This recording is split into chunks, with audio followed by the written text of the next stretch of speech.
I numeri del focolaio nato nei Balcani diventano sempre più elevati e la percentuale dei contagi delle comunità straniere sono molto alte. Se siamo per le comunità straniere complessivamente siamo al 65%, per solo l'area balcanica andiamo oltre il 52%, quindi credo che effettivamente il numero è consistente.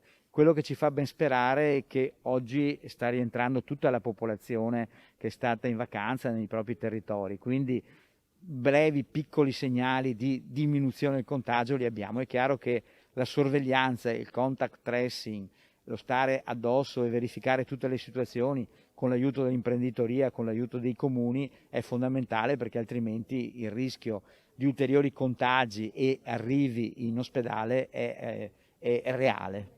È un Covid molto contagioso e molto grave. Si ammalano persone giovani e finiscono anche in terapia intensiva. Quanti sono oggi? Oggi abbiamo 7 persone in terapia intensiva, abbiamo soprattutto macedoni e albanesi, quindi dell'area balcanica, e sono persone giovani perché vanno dai 38-39 anni ai 50-55, quindi è chiaro che persone non vaccinate giovani che rischiano la vita, perché questa è la verità, rischiano la vita.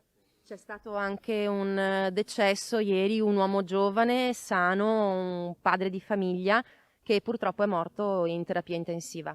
Sì, siamo vicini alla famiglia, soprattutto i figli, ed è morto, è stata una cosa improvvisa, era positivo da pochissimi giorni ed è arrivato al pronto soccorso in una situazione estremamente critica. I nostri operatori, che sempre ringraziano, hanno tentato l'impossibile, purtroppo è deceduto a causa del Covid.